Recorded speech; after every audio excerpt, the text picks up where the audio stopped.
jam hiramon bandiraɓe sehlaɓe heɗotoɓe radio jowol sare en garti hannde oɗo ñallam aset no gasi tati lewru novembre hitande ujunnaji ɗiɗi e nogas nayyi addon ɗon kabaruji moɗo ɗemgal pulaar titrumi en ɓurɗo mawlidi ma en guidor toon to états-unis noon ma jeeya gouvernement kanko cuɓaɗo yo arde leydi états-unis hono donald trump holno jogori wade fungnade kadi e yimɓe ɓe ganduɗa ɓenne ɓe fuɗɗi suɓade yo gone gouvernement makko kabaruji men international ma toon to Ukraine fuɗɗima kadi namdade o leyɗele Europe e leyɗe pays occidentaux dokkuɓe kaɓɓirɗe ɗeɓe mbawi wallitorade pour défendre koye maɓɓe missileji keesi e Russie ɗi neltaɓe toon ɗi habaruji men international cakkitoɗen ko toon to Sénégal ko fate assemblée maɓɓe national hono jogorwade tuyenne ko caggal nde kamɓe parti laamiɗo hono Pastef nde ɓe gagni majorité absolue to woteji bannoɗe ñande 17 lewru novembre ɗum woni titre uji men ɓurɗo mawnude oɗo journal ma en gartu desuji muɗum joni joni siftinde on tan ko hannde ko aset hawri kon to nogas e tati lewru novembre hitande ujunnaji ɗiɗi e nogas e nayyi ma en gartu joni joni e desuji bandiraɓe sehlaɓe heɗotoɓe radio jowol sare jaam hiira mon donc ko musidɗo mon Amadou Touré haldata e mon hono kanko Donald Trump ene wayno ko tugnade kadi yimɓe jayndiyankoɓe kaaliɗo mbi wonde ko gouvernement makko kanko Donald Trump sibabude ɓe fuɗɗi suɓade yo gone laamu makko ene wayno ko jogori wade kono gueɗe ɗe kaltunoɗe e projet mo ɓe mbiyata 2025 ɗum noon oɗon ko projet mo ganduɗa kanko Donald Trump yaltinini hen hoore makko donc en teskita tan haymo sakiri ƴeftude yo won toppitide ko fate département justice ko yimɓe ɓe ganduɗa en kañumen koye mon jeeno koye oɗo projet ko haalte hen kadi ko salinoɓe résultat ji hitande ujunnaji ɗiɗi nogas hono kanko pambandi ene wayno ko wiyama wonde haysinde wonde no jogori waɗirede confirmation toon to congrès ni jogorani jiidude so tawi Matt Gueye heddima no jogorno waade kono noon ene wayno ko agenda makko projet 2025 ko haalata ko ene firtude kala aadaji gonɗiɗi toon to ministére de la justice firtude aadaji gonɗiɗi toon to service aji kewɗi toppitiɗi ko fate kisal leydi ko ene FBI ene wayno ko kanko jogorɗo jooɗade jonde ministére de la justice ko ɗum o jogori dogande hono kanko pambandi noon siftinde on ko procureur jeeyaɗo toon to Florida e kañum hoore mum meeɗi wonde gardiɗo justice toon to leydi Florida e kadi ko kanko ko partenaire makko kanko Donald Trump e surtout kadi koye yimɓe jeenoɓe défendanoɓe kanko Donald Trump de élection ngaji hitande ujunnaji ɗiɗi e nogas pour wiide wonde ko kanko Donald Trump gagni ɗiɗon woteji ko wawi wonde fof ene wayno kadi ko teskita kadi hono kanko Donald Trump o ƴefti hanki kadi neɗɗo goto mo ganduɗa kañum woni gardiɗo bindugol oɗo projet 2025 hono biyeteɗo Rus yo ardo bureau toppitiɗo ko fate budget toon to Maison Blanche fama tan oɗo kanko Donald Trump non seulement ɓe ƴeftat ɓe ko yimɓe soit ko wonnoɓe campagne makko walla ko yimɓe ɓe ganduɗa ko ɓuuri hewde hen ko supporteur uji makko liggotonoɓe toon to Fox News walla aranoɓe toon to Fox News walla ko yimɓe ɓe ganduɗa kañumen koye minen jeeya oɗo projet 2025 uji men international guiɗaɗon ko toon to Afrique hono toon to Niger gouvernement militaire gonɗo toon ene wayno ko jogui caɗele hakkude mabɓe joni e Union européenne ɗum noon ko teskira hono kamɓe Union européenne ɓe mbawino neldude balle kewɗe toon to Niger ɗum noon ko sibabude ilemeji ndiyam ɗam no bonirtoon e toɓoji lebbi ɓennuɗo ɗi e tugnade rapport jeltotoon ɓe kamɓe Union européenne ɓe mbawino rokkude leydi Niger kene abbo million e feccere euro ɗum noon ko foti wallude yimɓe jeeyaɓe ko ɗiɗo toɓoji ɓennuɗi donc caggal muɗumen wayno ko kamɓe laamiɓe toon leydi Niger ɓe beelaka ɓe mbi wonde ko Union européenne nde addi ɗeɗo balle ene wayno ko jokkodiri kañum hoore mum koye organisation ngaji gonɗi toon mbiyete organisation ngaji non gouvernemental taw ko ɗiɗon organisation ngaji ne jokkodiral mabɓe hakkude mabɓe Union européenne kamɓe ardiɓe leydi ndi ɓe tinani ɗum ɗon ko ɗum waɗi caggal muɗum kamɓe laamu militaire ngoni ko toon ɓe mbi wonde ko alay saago ɓe mbaɗa enquête ɓe ƴeewa ɗeɗo balle holto jaari e surtout kadi ko tawde ko kamɓe Union européenne kamɓe koye mabɓe desidi hol do rokketeɓe ɗum holle région ngaji ɗeɗon balle jahata e kadi holno façon no yarata toon taw kamɓe gouvernement mo Niger ne wayno ɓe mbaynaka ɗum waɗi donc waɗi uure hakkude mabɓe kamɓe ardiɓe leydi Niger e kamɓe kadi Union européenne par ce que Union européenne wi wonde ko ɗum ɗo en wadde ɓe kamɓe audit balle paaɗe toon nde tawde kañum gila kamɓe militaire uji ɓe garani e leydi he ha ko ɓe gari leydi kañumen ene continue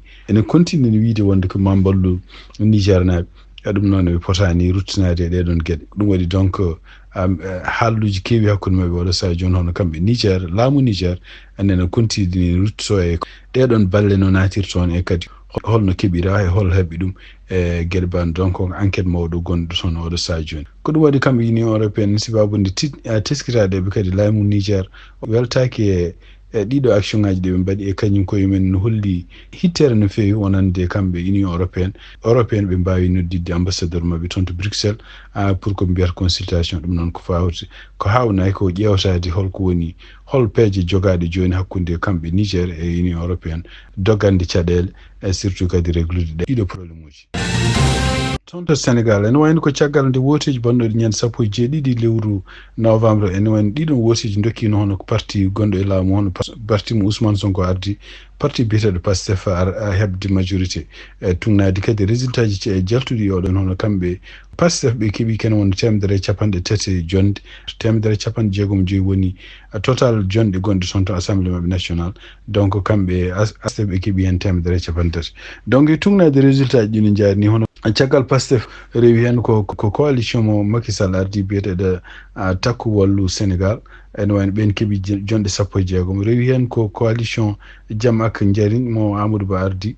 taw ɓen keeɓi jonɗe 7 caggal muɗum hono coalition mo kanko maire mo dakar biyeteɗo samsa kaddu ene wayno ɓe keeɓi jonɗe 3 heddiɓe ko parti ji tokosi goɗɗi ko jonɗe keddiɗi ko parti ji ɓe keddiɗi ɗiɗo fof ene wayno keeɓi ko jonde wotere oɗo saha joni ene wayno ko kamɓe pastef ɓe goni koye ƴeewde hol jogorɗo ardade assemblée nationale mabɓe ko haalsino ñande ene wayno ko miijuno men hanko kono kanko ousmane sonko hawnaki mo ardo assemblée nationale o ɗum kadi ko hunde hesere wonde toon to sénégal so woodi kadi kono noon ko hunde wonde won leyɗele won so ƴeftama modèle mo états-unis ko kanko vice président mo états-unis ko kanko woni gardiɗo congrès donc sénégal aussi so tawi vice président woni premier ministre tawde vice président ala ko kañum hoore no wawi ardade kono noon ene wayno oɗo saha joni ɓe jogui tugnade habruji jaltude toon e sénéweb ɓe goni joni keddora joni ko liste yimɓe joyo pour suɓade goto ɓeɗo hol jogorɗo wonde gardiɗo toon to assemblée nationale haalaka hen ɓeɗon joyo est ce que kanko inde makko ousmane sonko ne hen walla ala hen toon to Guinée équatorial ene wayno ko scandale goto waɗino toon oɗon kanko gonnoɗo directeur général agence nationale d' investigation financière toon to Guinée équatorial ono kanko biyeteɗo balstar e angoga ene wayno ko caggal nde enquête wate no fraude aji o kanko hoore makko mo takka sibabunde haalisaji ɗi ganduɗa jaaha nawama to nokkuji ɗi potani naade ko caggal muɗum hono kamɓe enquêteɓe ɓe mbawi yiitude tawde toon vidéo ji kanko hoore makko mo jogui ɗum ɗiɗon vidéo ji noon gonno koye siidiji tugnadi ha hande no rapport o haali caggal nde ɗiɗon vidéo ji kamɓe koye mabɓe ɓe mbawi yiide ɗum ɗon ɗiɗon vidéo ji ɓe batti ene wayno naati e médias sociaux ji donc ɗiɗon vidéo ji ene wayno ko kanko biyeteɗo balsar o omo holla hen omo wonda e rewɓe e yimɓe rewɓe resaɓe walla ɓe ndesaka taw ko doole hen ɓeɗon rewɓe resaɓe worɓe men ko ne jeeya e ɓeɗon yimɓe wonɓe laamu hono kanko directeur général police joom suudu makko ne hen en jeeya hen kadi fonctionnaire uji mawɗi yimɓe jeeyaɓe e famille kanko gardiɗo leydi o hono Théodore Obango ha Nguema Mbasogo donc famille makko ne jeeya hen en jeeya hen kadi kanko hoore makko bandi ko debbo kanko mawɗo leydi en jeeya hen kadi rewɓe ɓe ganduɗa ministre uji kewɗi jeeyaɗi gouvernement donc ɗiɗo vidéo ji caggal nde jalte e nder médias sociaux ji waɗi caɗele no fewi ono kamɓe laamu ngu woni oɗo saha joni fayre mawde wonde toon wonde ko holno ɗum ɗo wawi wonirde to yenno kanko balsar ko holla wonde ko ɓuuri hewde ɗiɗo vidéo ji walla ɓeɗo rewɓe wondata ko bureau ji ɗi ganduɗa laamu ne waɗi mo hen walla ko nokkuji ɗi ganduɗa hen taw ko nokkuji laamu hawnaki ɗum ɗo foof ko hunde nde ganduɗa hen kamɓe ardiɓe leydi ndi e kamɓe kadi jeeyaɓe parti politique ɓe jiiɗi oɗo saha joni ko ɗum ɗo enquêté non seulement wona enquête ko fate fraude parɗo jawdi ndi mais ko enquêté ko gueɗe nde ganduɗa kanko oɗo biyeteɗo balsar waɗi ɗum wona tan toon to Guinée équatorial kono noon ala photo ha ɗiɗo vidéo ji ala photo toɗi jettake e aduna hen sibabude ɗiɗo médias sociaux ji développement ji mbaɗi toon to Ukraine ko sakkiti ko ene wayno koye balɗe tati ɓennuɗe hono kamɓe Russie ɓe mbawino bombude nokkuji toon to Ukraine taw ɓe kutorino ko missile aji ɓe mbiyata taw ko supersonique ɗiɗon missile aji ko missile aji jawɗi haysindo ɗiɗon missile aji ko ɓuuri ko anduno hen ko doole hen ko waddata hen ko fati nucléaire ene wayno ko kamɓe Russie ɓe mbaɗani hen nucléaire kono noon ɓe mbaɗi hen bomboji ɗi ganduɗa hen kañumen koye men mbawa détecté sibabude jawgol mumen donc ɗum waɗi kanko oɗo délégué nelaɗo toon to ɗumiɗo toon de Ukraine o wawi kadi fottude Donald Trump kadi ɓe mbawi haldude gueɗe ɗe ganduɗa parɗo henne holno kamɓe Ukraine naɓe ballitte kadi oɗo saha joni ko fate defandude koye mabɓe e surtout henne ko fate henne haare wonde hakkude Ukraine kamɓe Russie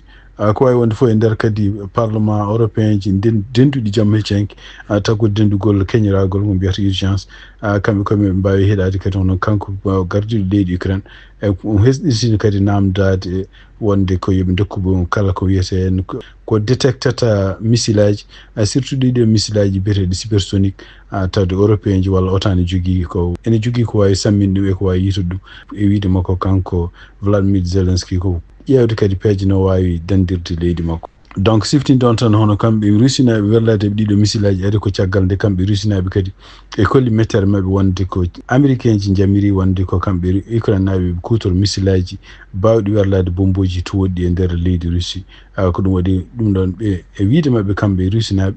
ko Amérique naɓe e kamɓe Angleterre naɓe ko kañumen goni yañuɓe nde ɗo haare ko ɗum waɗi kamɓe ne rusinaɓe eɓe kutoro joni ɗiɗo missilaji e ɗiɗo missilaji kadi tugnade kadi e haraleɓe fatuɓe e guerre ɓe mbi ɗiɗo missilaji ne wayno ko bomboji gonɗi hen ɗi ko Corée du Nord gummi e kadi bomboji gonɗi hen ɗi henno élément ji électronique gonɗi hen ɗi dole hen ko pewnaɗi Amérique walla pewnaɗi Europe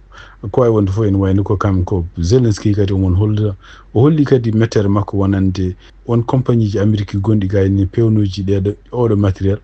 taw ne wayinir ɗum to Corée du Nord walla taw ko Chine waɗat feere ha kamɓe Corée du Nord ɓe keɓa ɗum ɓe mbawa wadde ɗum e bomboji mabɓe caggal nde kamɓe rusinaɓe ɓe berli bomboji toon bomboji ko mbiyata balistique missile ɗino kadi ko hunde hesere wonande e oɗo guerre ko ɗum waɗi ko kanko président Zelensky a toon to bureau makko o wi wonde ken wayde ko koddiɗo makko kangaɗo fuɗɗima kadi hutorade gueɗe ɗe ganduɗa hen alane e hunde yamirande ko fate oɗo guerre ɗum noon hutoraji ɗiɗo missilaji taw ko kutorteɗe ni ko fate en bombuji nucléaire ko mbiyata ICBM ko wawi wonde fof ene wayno ko kanko Vladimir Putin kanko hoore makko e jawbu makko wi wonde ko ɗum ɗo ko missilaji ɗi o jogui ko yiɗi wadde expérimenté taw ko hunde nde ganduɗa en ni américain ji ni européen ji ngala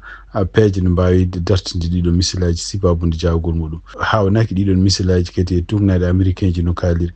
tawde kamɓe rusinaɓe ɓe jogaki hen ko heewi kono kamɓe américain ji ɓe ndentini kadi leyɗele Europe et surtout kamɓe Ukraine yoɓe nden no fewi par ce que ɗiɗo missilaji hawnaki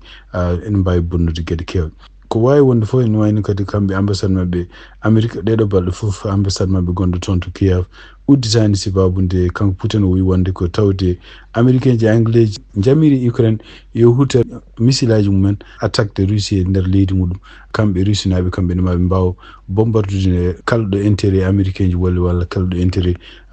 britannique woni donc ɗum ɗo ene wayno ko haare nden en continue tan oɗo saha joni ɓeydade yaaji surtout henno kadi tawde ko balɗe e nder balɗe cakkitte honno kanko laamugol makko kanko président Joe Biden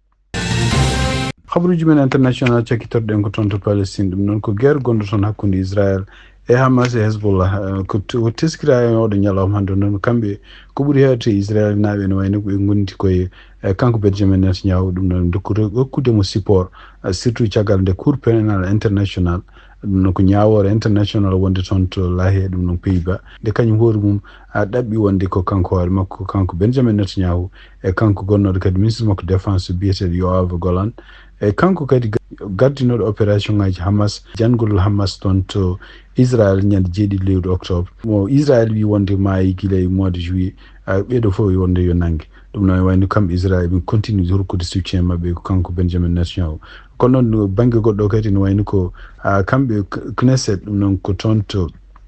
congrès mabɓe kamɓe Israël naɓe e goni oɗo saha joni koye caɗele sibabude document ji kewɗi nani jalta ɗiɗon document ji ne kolla wonde ko won penale kewɗe kanko Benjamin Netanyahu o wonno sibabude surtout ngol ɗo jangol toon to mo wiyata Hamas yani toon e guerre kamɓe Israël e Gaza e Liban ɗum ɗo fof ko gueɗe ɗe ganduɗa kamɓe pewji ɗum taw wodani ɗum ɗo ko document ji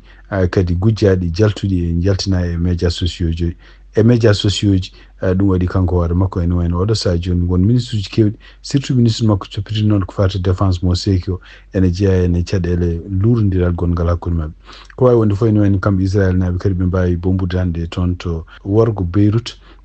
e tungnade habruji jaltuɗi toon to Aljazeera ɓe mbawi warde kan won 80 neɗɗo taggal nde ɓe bombi nokku mo ganduɗa ko nokku ko yimɓe civil en goni toon tungnade habruji gomiri toon ko wawi wonde fof ene woni oɗo saaha ɗo jarten ɗo ene tungnade kadi e ko CNN BBC e Aljazeera ko kaali ala fof hankadi ko ɗamina wonde jamne dañe toon saabu hay waɗannoɓe maslaha pour no jaam dañira toon hono kamɓe Qatar ene wawi ɓe jalti hen kadi e ɗeɗon peeje e kadi États-Unis tu wonde kadi ɗaminagol wonde kanko Donald Trump jogorani dogande jamne dañira toon mon continue kondande oɗo saaha joni ko wayno Hamas ko wayno Hezbollah ko yimɓe poɗɓe eliminede ɗum noon ko wona hunde jogorde wallude no jaam dañira toon to Palestine.